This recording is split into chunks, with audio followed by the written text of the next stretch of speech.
I overheard that our husband and mother-in-law are planning to give one of our twins to my infertile sister as a birthday present. I am 28 years old, and my husband Mike, who is 30, and I have been in a relationship for almost 6 years.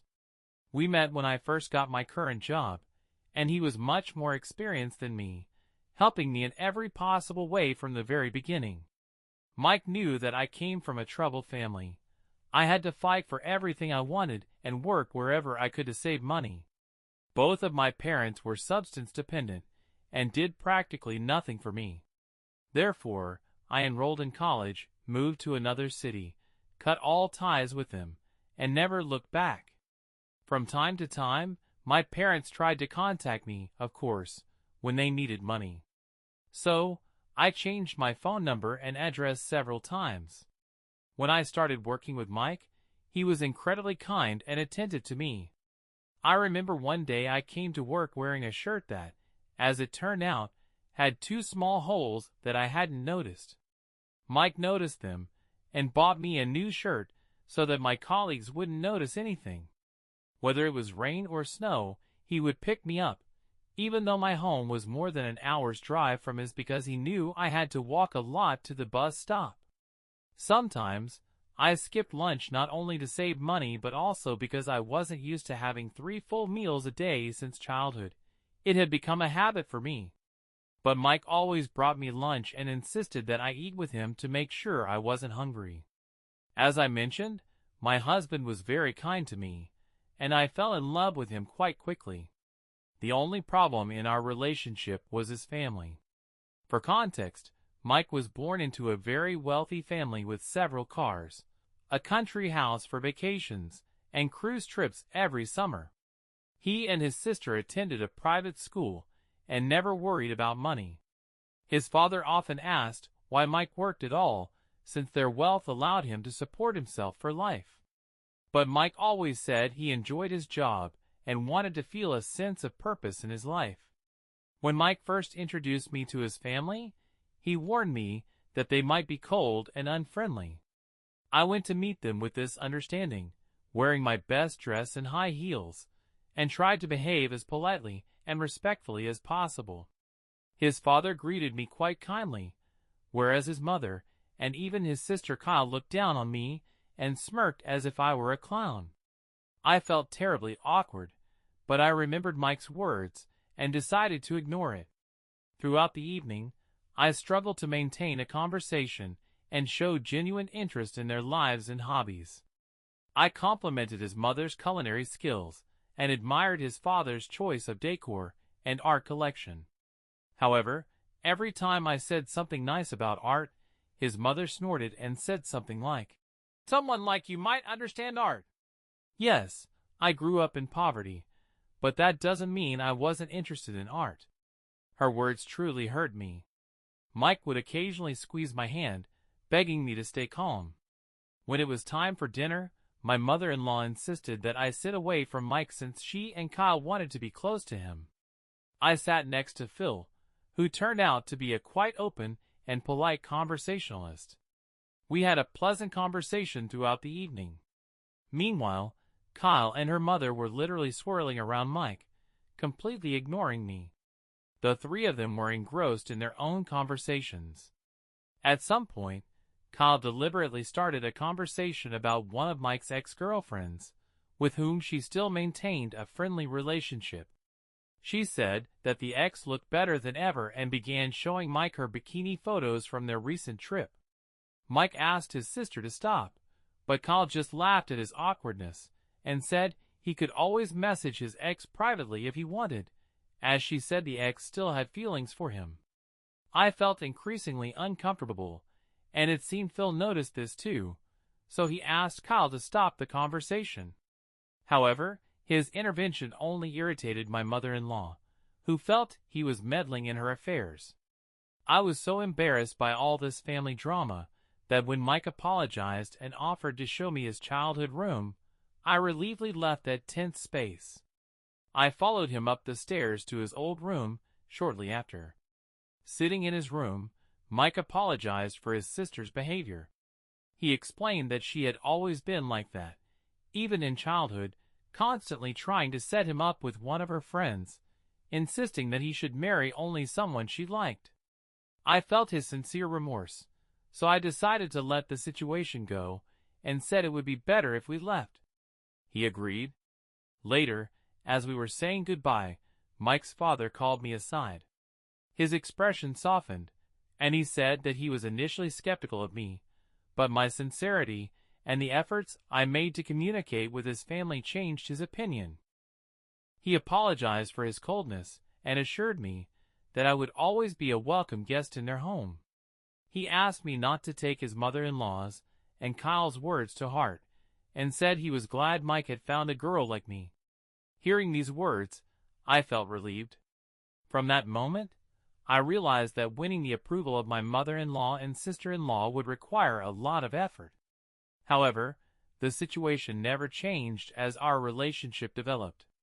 As our relationship progressed, Mike's mother and sister continued to dissuade him from being with me. I remember one day on my birthday, Mike and I planned to go to the coast and have a romantic picnic. I was so happy to spend this day with him. However, in the morning, his sister called him, saying she urgently needed his help because something terrible had happened.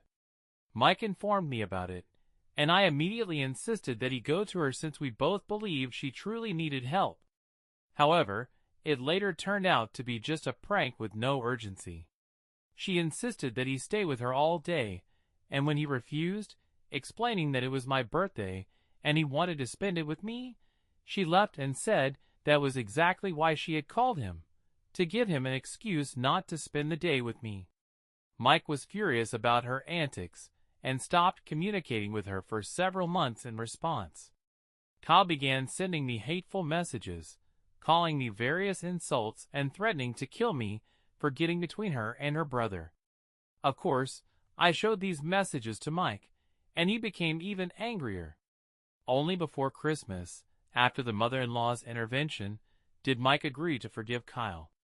However, she never apologized to me for her insults and threats. When Kyle married her then-boyfriend Joe, she refused to invite me to the wedding, telling Mike that he could come alone and meet her friends there. Mike adamantly refused to go without me. So in the end, she had to add me to the guest list. I wore a long pink floor-length dress that Mike and I chose together since it was an important event, and everyone was supposed to look elegant. Mike told me I looked stunning, and during the wedding, several guests, including Philato, complimented me. However, later, Kyle approached me and accused me of ruining her wedding by overshadowing her. After that incident, she began to treat me even worse over the following years. My mother-in-law and Kyle constantly insulted my appearance, saying I looked poor, calling me a fat pig when I gained a few extra kilos, and mocking my background in front of their friends. Regardless of how polite I tried to be, their attitude towards me didn't change. Eventually, in the 4th year of our relationship, I decided to stop trying to earn their approval. Their behavior began to destroy my self-esteem, and I simply didn't have the strength to endure more insults. I had a serious talk with Mike and insisted that we stop visiting his family for dinners or other events. I stopped responding to Kyle's and my mother-in-law's messages and began to ignore them, just as they had ignored me for years. My mental health significantly improved, and Mike supported my decision. Despite this, my mother-in-law told him that I was being disrespectful by not visiting them, and that I wasn't rich enough to marry him. However, despite his family's disapproval, last year Mike proposed to me. It was a moment of pure joy and love. He had carefully prepared and was incredibly excited when he asked me the important question. I had no doubts when I said yes. Later, when he told his family about our engagement, his father congratulated us, but his mother only coldly said she hoped he had thought it through well, or else he would regret it. Mike asked her not to be rude since she was on speakerphone at the time. Reluctantly, she congratulated me, seemingly realizing she had no choice and that I was destined to become part of her son's life. When Kyle found out, her reaction was much harsher.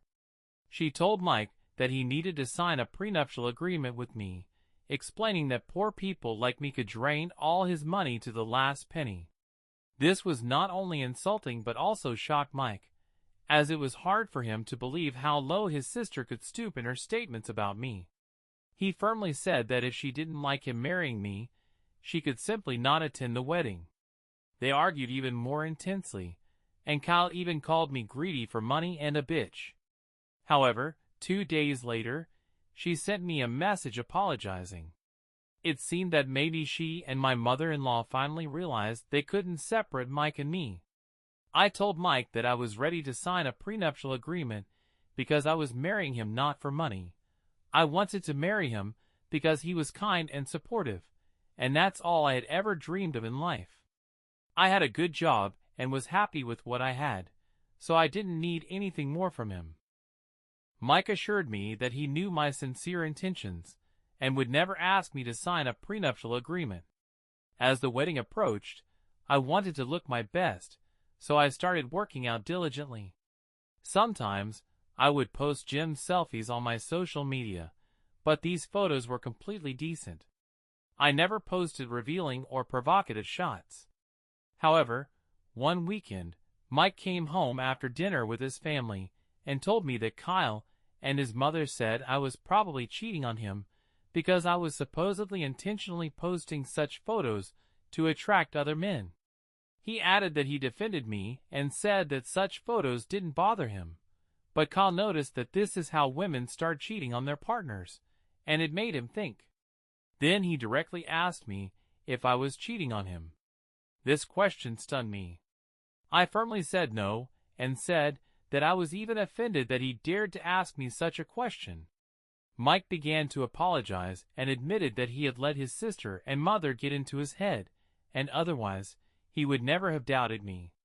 For context, my account is private. Among my followers, there are more women than men, so I still don't understand why my mother-in-law and Kyle said something like that at the wedding. At the wedding itself, my mother-in-law and Kyle did everything possible to cause even more problems. Kyle kept insisting that she wanted to be the maid of honor, but I categorically refused. Then, my mother-in-law called me and scolded me for not including Kyle in the maid of honor role, saying it would negatively reflect on their family. I pointed out that Kyle hadn't included me in her bridal party, but my mother-in-law responded that Kyle would now become my sister-in-law, and I was obliged to include her, otherwise, she wouldn't pay for our wedding. This led to a major argument. When I told Mike about everything, he talked to Phil, who assured us that it was his money, and that my mother-in-law had no right to interfere with our wedding plans. I could only imagine my mother-in-law's face and her feelings when she found out that her attempt to manipulate our wedding had failed. After that, our wedding went smoothly without any incidents or interference from Kyle or my mother-in-law. Mike and I continued to live happily, and I thought everything was fine between us. However, something recently happened that made me start doubting everything. I never thought I would find myself in such a situation. It all started 3 months ago, when I found out I was pregnant with twins. Mike was just as pleasantly surprised as I was. We were both full of joy and happiness. We had been trying to have a child since the day of our wedding, and the news that we were expecting not one, but 2 babies seemed like a true dream. Mike insisted on a family meeting to announce my pregnancy. Although I wanted something more modest, I understood his excitement about becoming a father and agreed. When Mike and I announced my pregnancy at a party, everyone immediately came up to us to hug and congratulate us. However, Kyle and my mother-in-law looked angry and literally tried to get pregnant themselves.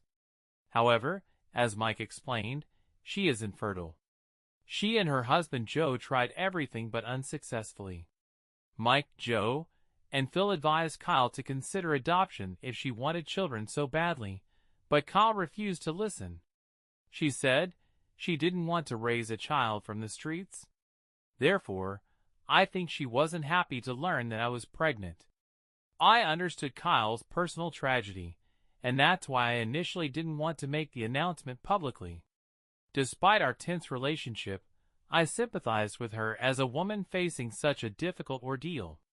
When Mike's relatives started asking about the baby party and whether we knew the gender of the babies, Kyle broke down in front of everyone.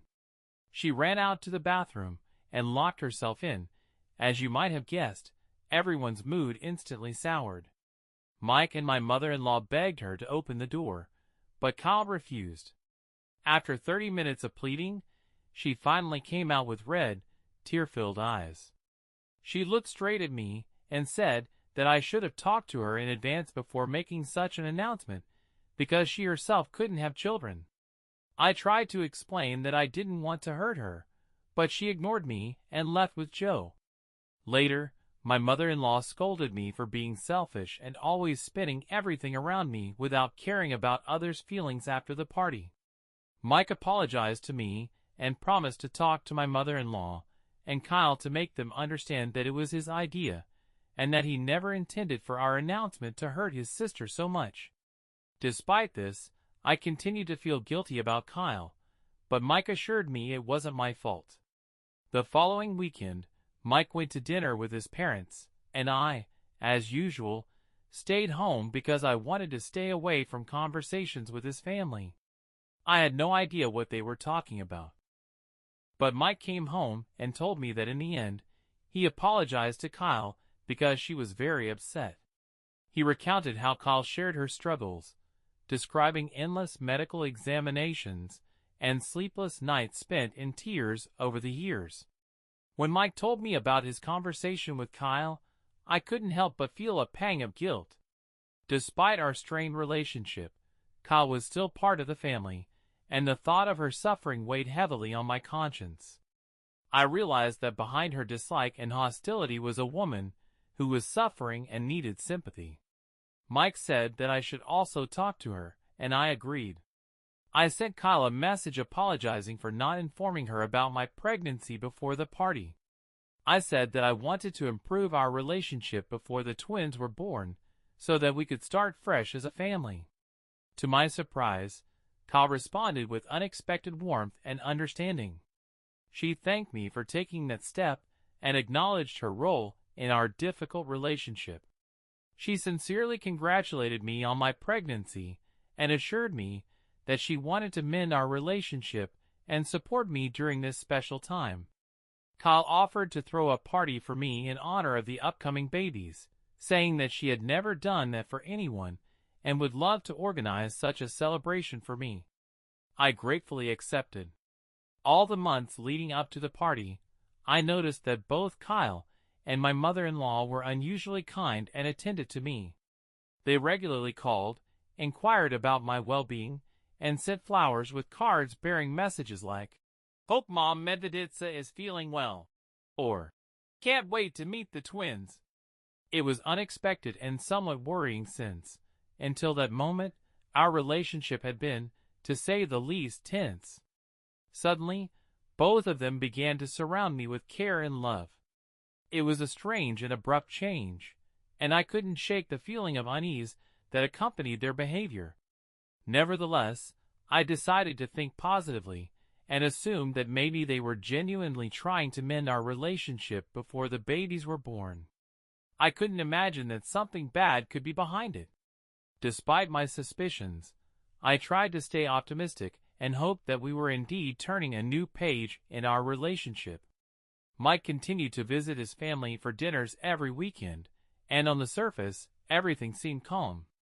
On the day of the party celebrating the upcoming babies, I was pleasantly surprised that Kyle actually took all my wishes into account and made them a reality. During the event, everything was just as I had dreamed. Friends and family gathered to celebrate the imminent arrival of our twins. Unlike traditional parties, men from Phil's family were also present. Phil brought numerous gifts for the twins.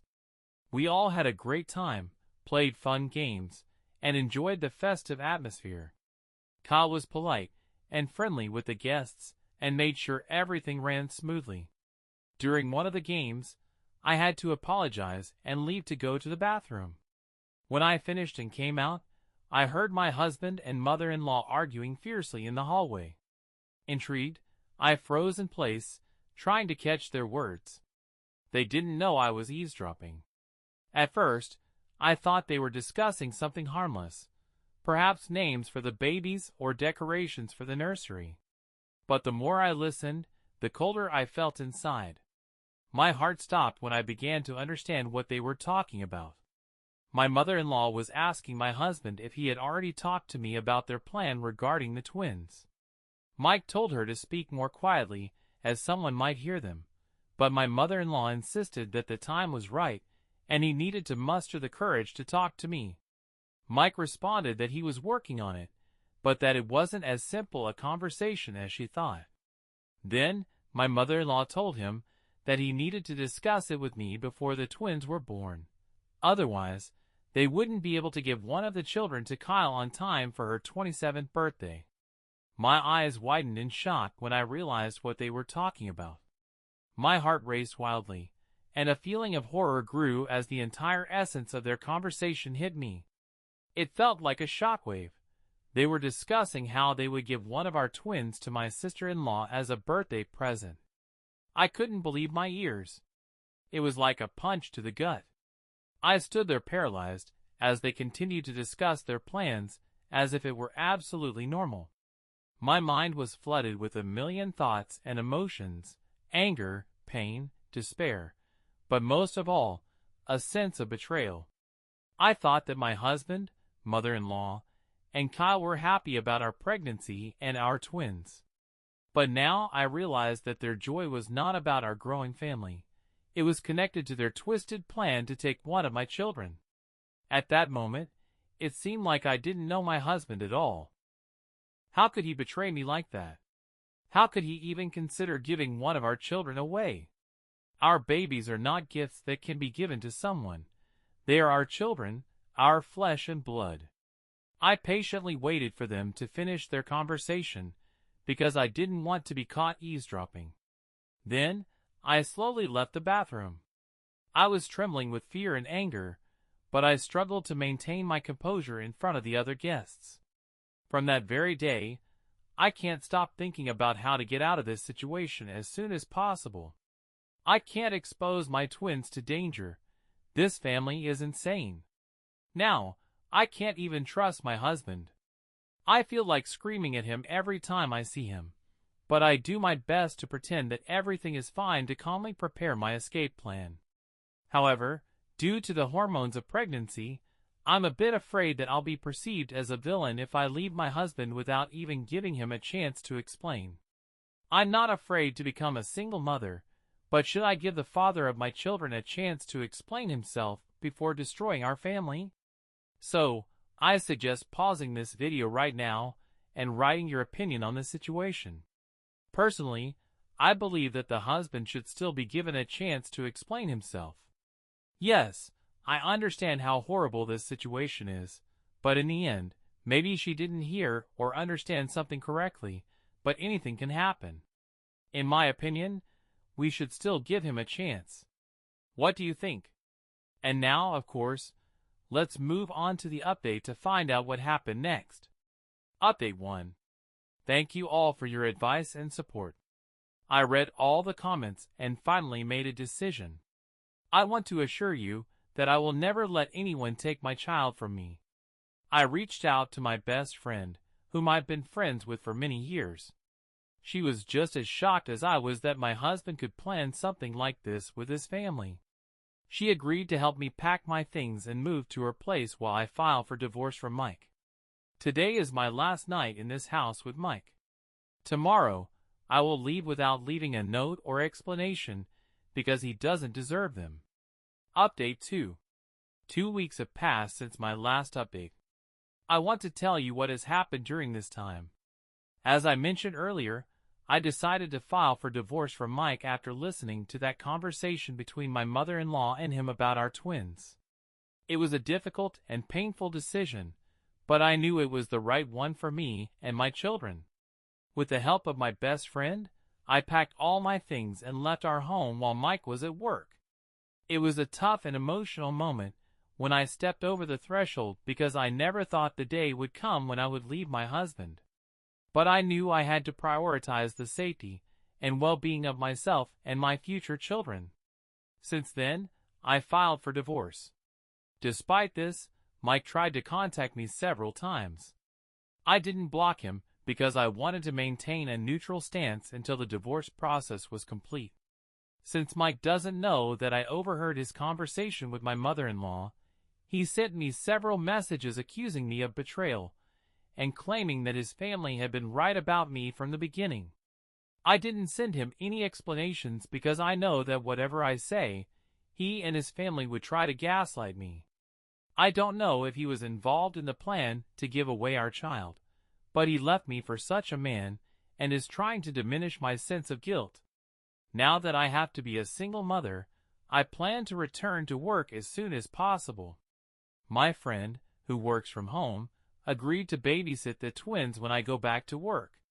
However, I insisted on paying her for her work because babysitting twins is not easy.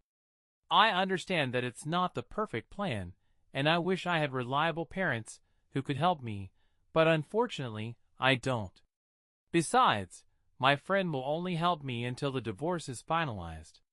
After that, with child support, I will be able to hire a professional nanny. I know it will be tough, but I am determined to create a safe and loving environment for my twins. I am endlessly grateful for the support I received from you during this difficult time. Update 3. Hello everyone. It has been 6 months since my last update, and a lot has happened during this time. First of all, I have given birth and can now proudly call myself the mother of 2 beautiful twins, Jackson and Winnie. Before giving birth, I was very calm, but as soon as I held my babies for the first time, all my fears disappeared. They are my world, and I am glad I took them away from that crazy family. My divorce from Mike was finalized, and despite his pleas, he was not granted custody of the children. During the court proceedings, he learned why I actually left and was shocked to find out that I had overheard his conversation with my mother-in-law. He tried to apologize and justify himself by saying that his family pressured him every day and that he had no choice, but this only deepened my disappointment in his cowardice. It turned out that Phil knew everything, and even though he tried to dissuade Kyle and my mother-in-law from their plan, no one listened to him. I find the family so repulsive that I don't feel even a drop of regret about the divorce. I didn't ask for a single penny in child support for myself, but Mike agreed to pay a significant amount for the children's maintenance, which will be enough for me to provide them with the best. My mother-in-law and Kyle tried to contact me, and even showed up at the court hearing where they caused a scandal, shouting and accusing me of stealing the twins from them. They claimed they could have given our children everything, and that I was a selfish and bad mother. In the end, security had to remove them. I am glad that they publicly disgraced themselves because it helped me obtain a restraining order preventing them from approaching us after the divorce. Despite the past interference from his family, Mike tried to maintain contact with me, begging for a chance to talk and fix everything. But I can never trust him again, especially when it comes to my children.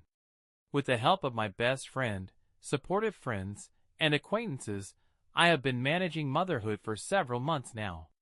Recently, I decided to completely move out of the city.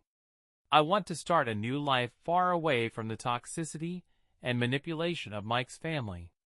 I know that as long as we are in the same city, they might try and find a way to contact my children, and I can't allow that.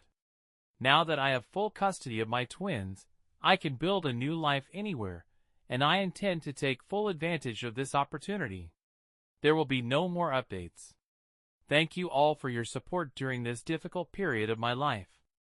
Be sure to write in the comments what you think about this whole story. It seems my advice was incorrect after all. The author turned out to be completely right. Although, of course, thoughts still linger in my head about whether it might have been better to go along with such a deal. Yes, I understand the horror of this situation, but in the end, the mother in question would probably have acted exactly the same way, except maybe she wouldn't have divorced that character. But of course, I wouldn't have given the children away. Anyway, Thank you for watching this video until the end. Watch our previous video, which you can see here, and good luck.